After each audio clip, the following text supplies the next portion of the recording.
महाराष्ट्र का एकमात्र double Guinness world record holder और अंतर्राष्ट्रीय पुरस्कार प्राप्त Somaiya polytechnic Chandrapur committed to quality education और कई वर्षों से 100% रिजल्ट की परंपरा। MSBT द्वारा एक्सीलेंट मान्यता प्राप्त डिप्लोमा इंजीनियरिंग में civil, computer, electrical, electronics, mechanical, mining और DMLT कोर्सेस में एडमिशन शुरू। SC, ST, NT, VJ, SBC, DT के लिए निःशुल्क प्रवेश। OBC, ओपन, माइनॉरिटी, EBC के लिए 50% तक फीस में छूट। शिक्षक और कर्मचारियों के लिए शासन जैसी सुविधाएं, मॉडर्न लैब, ऐसी हॉस्टल, स्पोर्ट्स और प्लेसमेंट की शानदार सुविधा। आज ही संपर्क करें। Somaiya polytechnic, DT code 4598, Wadgaon ward, Chandrapur. Mobile number 9800002715। Ashish Jaiswal ने नागपुर में विधान परिषद चुनाव को लेकर बड़ा बयान देते हुए कहा कि महायुति गठबंधन में सीटों और उम्मीदवारों को लेकर फैसला आपसी संवाद और मेरिट के आधार पर किया जाएगा। उन्होंने कहा कि महायुति के तीनों प्रमुख नेता बैठकर पार्टी की ताकत और संख्या बल के अनुसार उचित उम्मीदवार तय करेंगे। जायसवाल ने यह भी कहा कि स्थानीय स्वराज संस्थाओं और महानगर पालिका चुनावों के बाद ये एक महत्वपूर्ण लोकतांत्रिक प्रक्रिया है जिससे नए विधायक सामने आएंगे और जनता की आवाज विधान परिषद में मजबूती से रखी जाएगी। नांदेड़ के सांसद के एकनाथ शिंदे से मुलाकात पर प्रतिक्रिया देते हुए जायसवाल ने कहा कि शिंदे सभी लोगों से मिलने के लिए हमेशा उपलब्ध रहते हैं, जबकि मातोश्री में ऐसा माहौल नहीं था। उन्होंने दावा किया कि आने वाले समय में उद्धव ठाकरे गुट पूरी तरह से कमजोर हो जाएगा और शिंदे की शिवसेना ही असली शिवसेना के रूप में मजबूत होकर उभरेगी। उन्होंने कहा कि लोकतंत्र में किसी से भी मुलाकात करना सामान्य बात है और राजनीति में भविष्य को देखते हुए कई नेता साथ आकर काम करेंगे।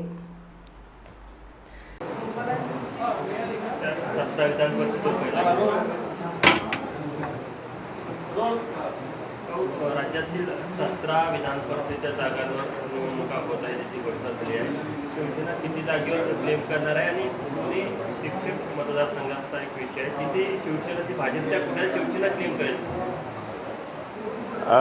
निवडणुका जस्ट आत्ता जाहीर झालेल्या आहे। ज्यांच्या सिटिंग जागा आहे किंवा ज्या ठिकाणी ज्यांचं पक्ष बलाबल आहे किंवा महायुतीच्या सूत्रानुसार माननीय मुख्यमंत्री महोदय आणि आमचे मुख्य नेते माननीय एकनाथजी शिंदे आणि सुनेत्राताई पवार हे बसून या संदर्भामध्ये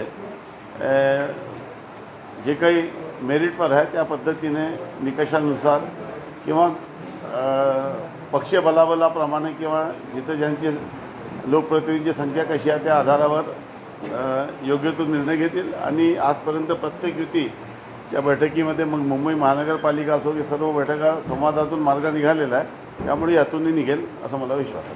पहिल्यांदा इतक्या मोठ्या 17 जागेवर काही स्थानिक स्वराज्य वेगवेगळ्या विभागात अनेक वर्षापासून निवडणुका झाल्या नव्हत्या। विधान परिषदेमध्ये सभागृह हा मोठ्या प्रमाणामध्ये सदस्य नसल्यामुळे रिक्त राहत होतं आणि त्या भागातील स्थानिक स्वराज संस्थेच्या प्रतिनिधीला विधान परिषदेमध्ये जागा मिळत नव्हत्या। परंतु आता काही ठिकाणी जिल्हा परिषदच्या निवडणुका जरी राहिल्या परंतु मेजॉरिटी ऑफ सीट भरल्या गेल्या, नगरपालिकेच्या निवडणूक झाल्या असल्यामुळे आता बहुप्रतीक्षित ही निवडणूक होत आहे आणि पुन्हा लोकशाहीच्या दृष्टीने विधान परिषदेच्या सभागृहात काही नवीन आमदार विधान परिषदमधून निवडून येतील आणि त्यातून राज्याच्या जनतेला एक चर्चेचा एक प्लॅटफॉर्ममध्ये त्यांना त्यांच्या बाजू मांडता येईल। या संदर्भामध्ये आता काही भाष्य करणे योग्य नाही। माननीय शिंदेसाहेब यावर निर्णय करतील। ठाकरे गटाचे नांदेडचे खासदार नागेश आष्टीकर यांनी नंदनवन येथे जे आहे ते शिंदेसाहेबांची भेट घेतली, त्यामुळे यामागून काय असं आहे की शिंदेसाहेब हे सर्वांना भेटीसाठी उपलब्ध असतात आणि मातोश्री कोणाला भेट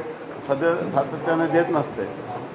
जेव्हा एकत्रितपणे आम्ही जेव्हा काम करत होतो तेव्हा देखील शिंदेसाहेबच सर्व आमदारांना किंवा कार्यकर्त्यांना आणि जिल्हा प्रमुखांना सांभाळत होते। आता भविष्यामध्ये तो दिवस दूर नाही की उभाटा हे पूर्णपणे संपेल आणि एकनाथ शिंदेसाहेबांच्या नेतृत्वातील शिवसेना ही खरी शिवसेना आहेच, त्याला अधिक पाठबळ भविष्यात मिळेल। मी असं कुठलंही भाष्य करत नाही। शेवटी लोकशाहीमध्ये कोणी भेटू शकते, परंतु शिंदेसाहेबांना भेटण्याची इच्छा प्रत्येकाची असते आणि त्यांचं काम करण्याचा जो वर्किंग पोटेन्शियल आहे, ज्या पद्धतीने ते प्रतिसाद देतात, लोकांना भेटतात, रात्री 2-2 वाजेपर्यंत लोकांना भेटीसाठी उपलब्ध असतात, सातत्याने नंदनवनमध्ये लोकांचा गराडा नेहमीच असतो आणि लोकनेता असल्यामुळे ते लोकनेत्याच्याला लोकांच्या प्रतिनिधीने भेटण्यात काही गैर नाही. जेव्हा शिवसेना एक होती तेव्हा शिंदे साहेबांचा आदेश सुद्धा खासदार असतील आमदार असतील सर्व ऐकत होते. तर आता सुद्धा असंच समजायचं का जर शिंदे साहेबांनी आदेश दिलाच करायची येऊ शकते? ते काही विषय नाही आहे. शिंदे साहेबांच्या नेतृत्वात भविष्यात सर्व लोक एकत्रित शिवसेनेत खरी शिवसेनेच्या मागे उभं राहतील. जे काही थोडेफार लोक तिथं शिल्लक आहे ते भविष्यात तिथं राहणार नाही. प्रत्येकाला राजकीय भविष्य आहे. प्रत्येकाला वाटते की एक चांगल्या लिडरशिपमध्ये काम करावं. त्यामुळे सर्व लोक भविष्यामध्ये एकनाथ शिंदे साहेबांच्या नेतृत्वात काम करतील असं मला विश्वास आहे. मुंबई शेजारी काही गावं अशी आहेत धरणांच्या बाजूला आहे, तानसा असेल किंवा इतर धरणाशेजारी मुंबईची तहान भागवणारे अनेक जी गावं आहेत ती गावं तहानलेली आहे. गेल्या अनेक वर्षापासून तिथं पाणी मिळत नाही आहे. धरणाशेजारीच गाव आहे.